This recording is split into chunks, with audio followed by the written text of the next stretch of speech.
In the midst of untouched wilderness, where vibrant ecosystems pulse with life, a fascinating creature has held humanity's fascination for centuries.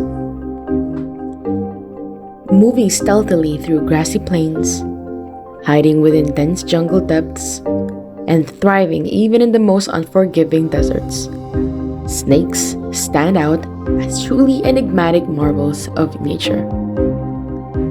In this captivating installment of National Geographic's Wild Encounters, we set out on an expedition into the world of serpents. Come with us as we unveil the mysteries of their evolutionary wonders, their deadly precision, and as well as the processes they undergo in reproduction.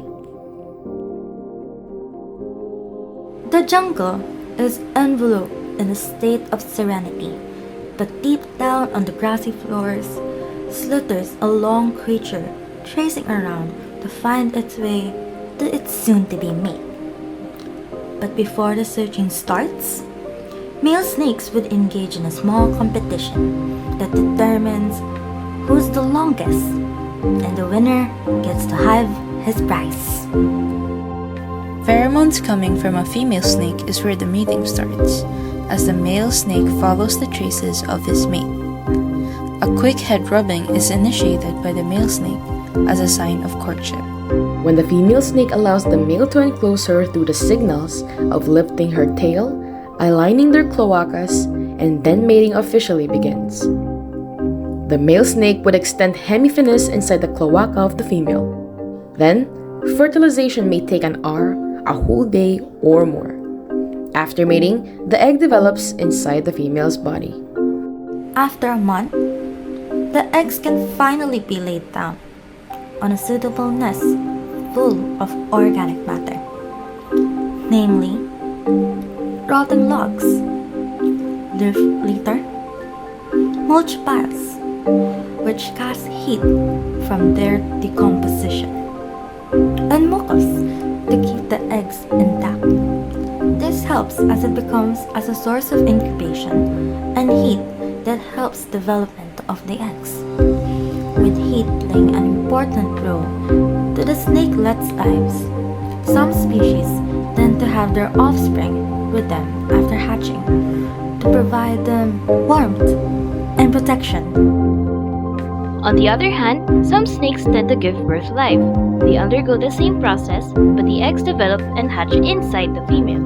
There are situations where sexual reproduction is not ideal. It might be mostly because the snake is located in isolated areas. In times like this, snakes would perform parthenogenesis, an asexual reproduction method where reproduction does not need sperm anymore. Offspring will look identical to its mother as its genetic material only came from that specific parent. An example of a snake species using this is the Brahmini blind snake. Asexual reproduction takes lesser energy as it doesn't need to find a mate or another sperm to reproduce. Nonetheless, sexual method is what most snakes do to reproduce.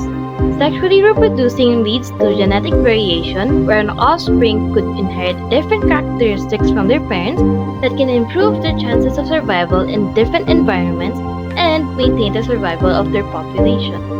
Genetic variation will not only lead to a longer life for our snake friends, but also their evolution. Some may know this as natural selection. But sexual reproduction is not as pleasurable as it seems. There have been disadvantages found out through the years of studying. It was found that even snakes had their own reproductive condition that could affect how they mate and their health. If hemipins get stuck outside the body, this is known as a prolapse. A prolapse hemipins can become damaged and infected. On the other hand, female snakes may suffer follicular stasis as their eggs develop inside of them. This condition happens when the egg don't develop properly and are without shells. These undeveloped eggs remain inside the female snake's body and can make an affected snake very ill. As mentioned earlier, the male snake has two penises that are called hemiphiles. They come in various different shapes, but they mainly look like two nearly entirely independent spike cylinders. The hemiphenes are located inside the cloaca of the male snake, which changes the shape of their tail.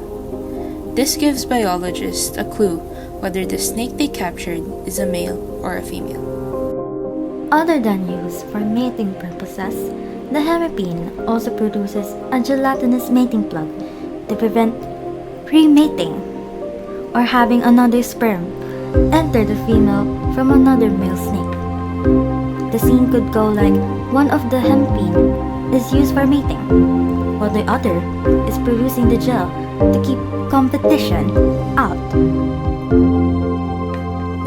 The reproductive organs of female snakes are called hemiclitorises.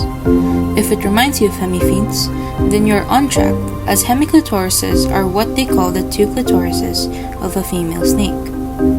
So far, the studies around the female snake's reproductive system is still in the process, as the hemiclitorises were just recently given light by a paper published in the Proceedings of the Royal Society B by Megan J. Folwell.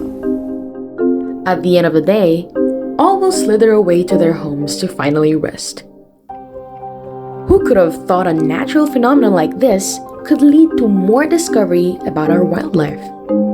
It takes courage to question the unknown, but would be worth it when we finally find a breakthrough.